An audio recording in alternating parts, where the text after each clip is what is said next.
So yes, I know you've read the title of this video and you're saying, well, technically this film isn't actually called The Expendables 4, it's called Expendables. But, well, I'm still gonna call it The Expendables 4 because Expendables just it's just so stupid. It doesn't sound nice to say. And like, not to mention, like, literally, the other action movie we had this month, with the Equalizer 3, they had the perfect opportunity to call it Threequalizer, and they didn't. Wow. But, yeah, I'm just going to refer to this film as The Expendables 4 because constantly referring to it as Expendables is just going to get really tedious. So, anyways, the plot synopsis for The Expendables 4. Well, allow me to read this absolutely brilliant plot synopsis. Armed with every weapon they can get their hands on, the Expendables are the world's last line of defense and the team that gets called when all other options are off the table.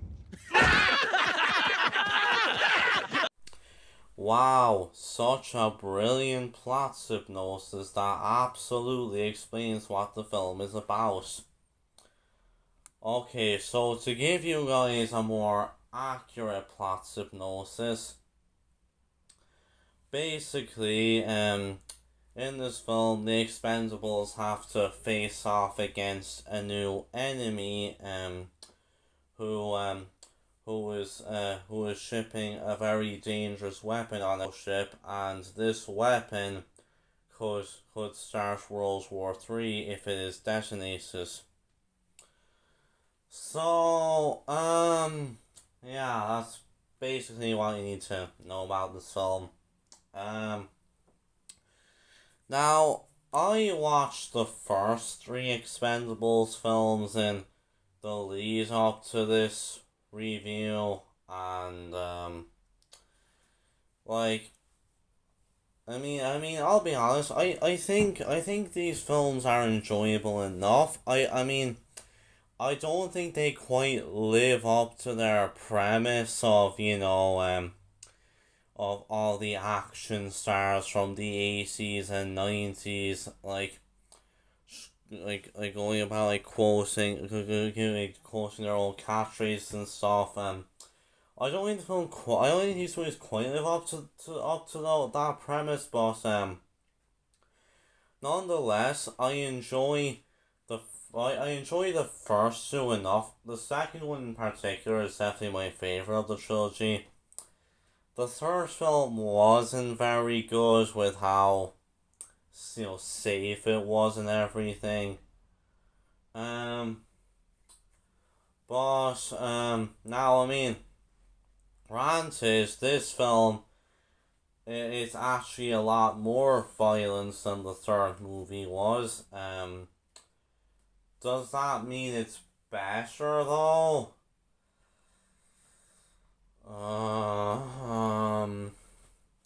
But yeah, let's get into this film. So first off, the cinematography. It's not terrible, but I don't know, the film can be kind of bland enough to look at times. And there's during the action scenes, there's definitely a lot of shaky cam, and there's also a lot of close ups of a lot of the stuff going on, and Yeah, I don't. So the cinematography's not terrible, but it's not quite the best. The editing in this film, I mean, it's not terrible, but I mean, like, there are some times where I can kind of like cut like between certain shots, and it can be honestly a bit bad, but like the editing isn't like too terrible. Um the now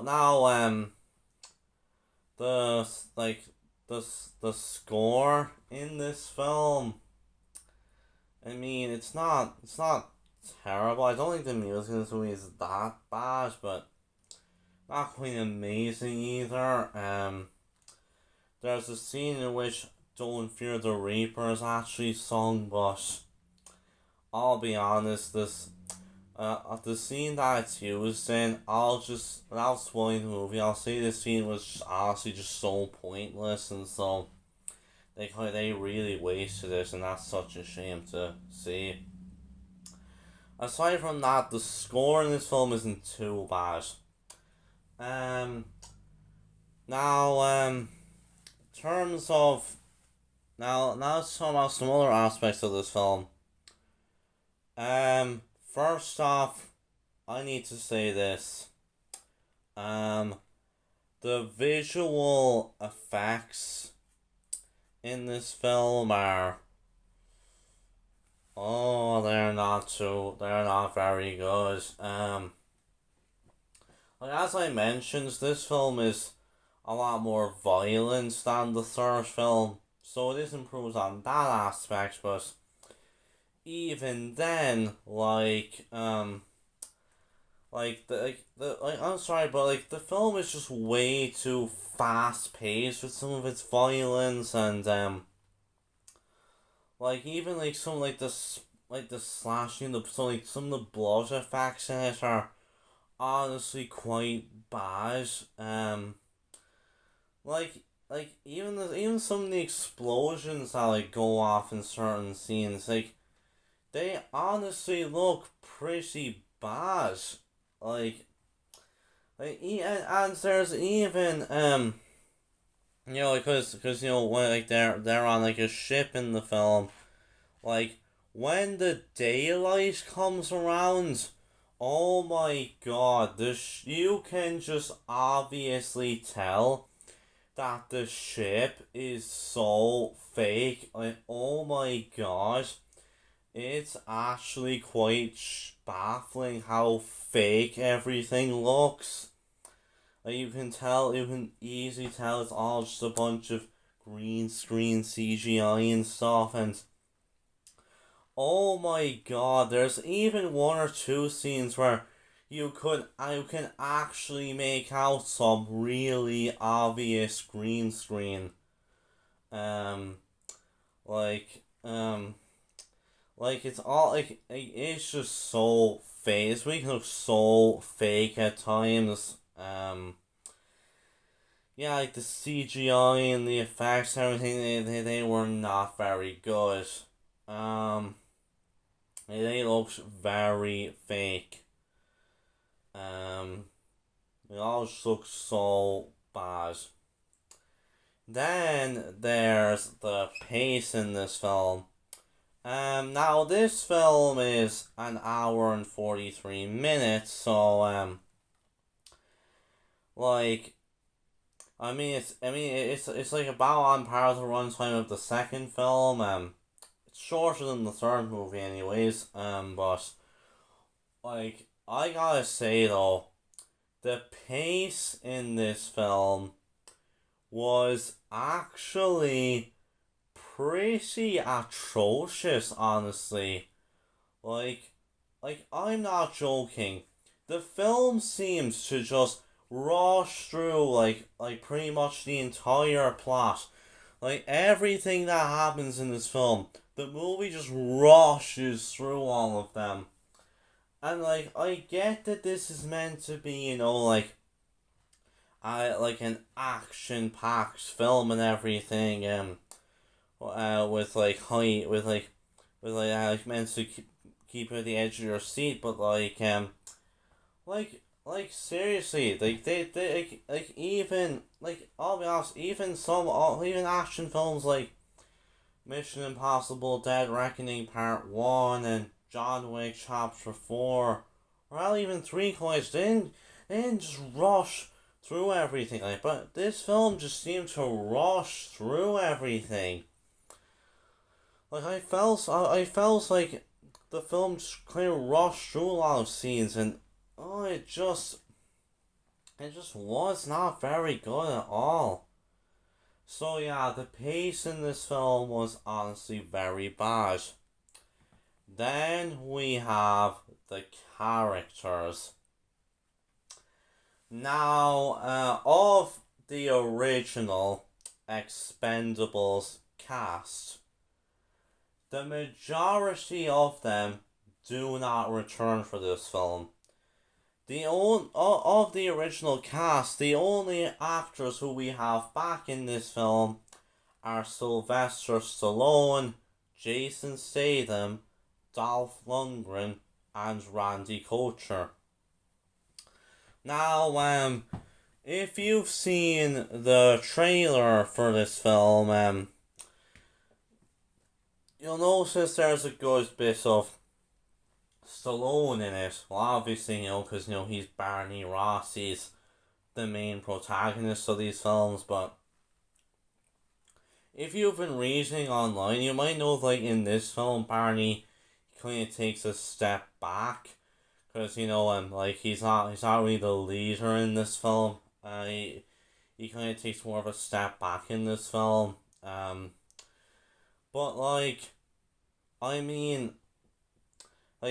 despite him being featured heavily in the marketing, he is hardly in this film. He's not really in it for a lot.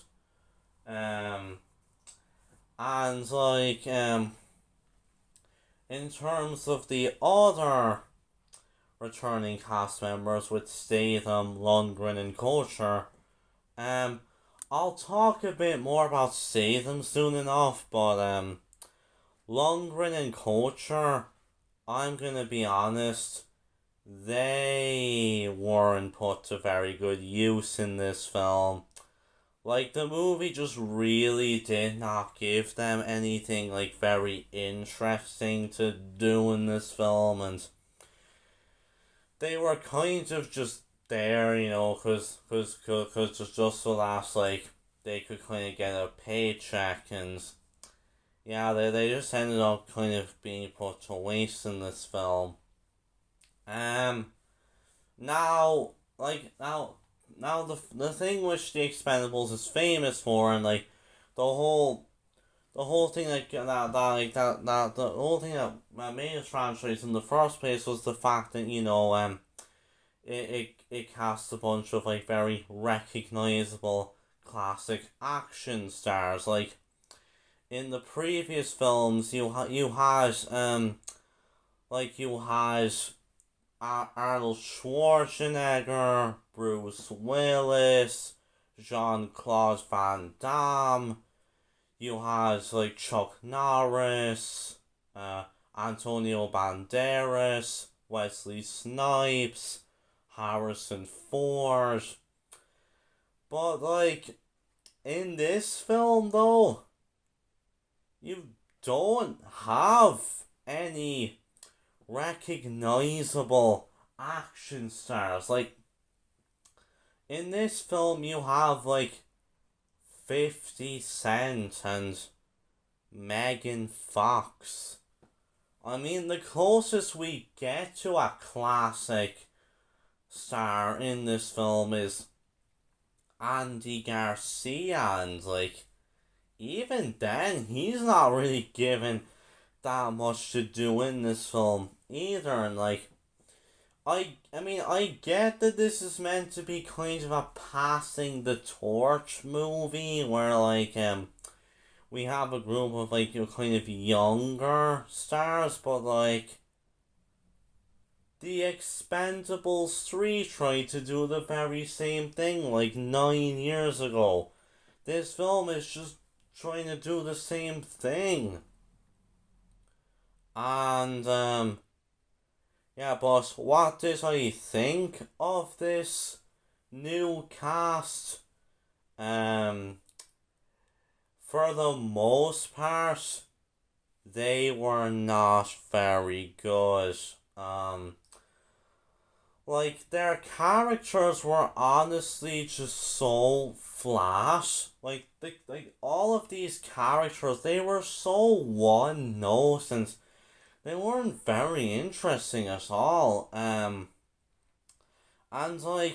even the acting from them was honestly pretty bad. Like, clearly they were only in this film for a paycheck. Um. Oh, I mean, we also we have Iko Uwais in this movie as the main villain, and for the most part, I thought he was fine enough, but even then, they could have given him a bit more to do, honestly. And I'll be honest, all of the cast, for me, the only two who I thought did very well in the film were Jason Statham and Tony Jaa. Yeah, of the new cast, Tony Jaa was really the only one who very impressed me. His character was the only one of the new characters who I found very interesting, and I thought that Tony Jaa, he had a lot of fun in the role. So I thought he was very good in it, and I'll miss Jason Statham. When he's back once again as Lee Christmas. He honestly carries this film for a lot of it. He was pretty much basically the main character of this film because, the film focuses on him a good chunk, and I'll be honest, he pretty much carries a good chunk of this movie. This film would probably be worse if he wasn't in it. But yeah, So I thought Tony Jaa and Jason Statham did well enough, but everyone else though could have been given a lot better to do. Um so then we have the plot of this film. And now this film's plot of how it's again, as I mentioned, it's kind of a passing the torch film. But that's also what the third movie kinda did as well. And it seems as if they're just kind of retreading old grounds, but with a newer, with again another newer cast, and I know it's been 9 years since The Expendables 3, but even the way this film carries on from the original trilogy, it was not very good. Um and I'll be honest, this was actually a film which from the trailer it looked quite fun. But in all honesty, the actual film itself though it was just, the film could be kind of fun enough, but it was just, it was with the way it just rushed through everything, this film it just could have been a lot better, but they just didn't really do very good with the film. And again, as I mentioned, Tony Jaa and Jason Statham carry a good chunk of the film. If they weren't in it, I would put this even lower, because this film just doesn't really do anything quite very interesting and stuff. It's just so blah. So yeah, the plot of this film was not very good. And then we have the narrative structure, and like, oh boy, the narrative structure of this film was so bad. Like, I mean, like, I'll be honest. Like all films, all films, they have this 3 act structure. But this film it didn't seem to have a 3 act structure. Like, I mean, I felt like the film, it had a first act and a second act, but but the second act was essentially just the third act. Like, I mean, yeah, I mean, the film, it kind of has like 3 acts, but like, the film could have done a way better job at making it feel as if it had 3 acts. And I mean, again, as I said, Tony Jaa, Jason Statham, they carry a good chunk of this film, and like, whenever they're on screen, the film does admittedly get a bit more watchable, but whenever we focus on the rest of the cast, like, the film just, it really doesn't have much to offer. Like, the film just really could have done a whole lot better with everything. Like, they really could have made some of the newer characters just a lot more interesting, because honestly, the new characters we got in this film were really not that great. They really could have done a way better job with them. So overall, The Expendables 4 was actually quite bad. Like, I mean, Jesus, I mean, I'm gonna be honest, this may not be the worst film I've seen this year, but I will say this though, it's definitely the most disappointing movie I've seen this year. I mean, all this film had going for it was Jason Statham and Tony Jaa. I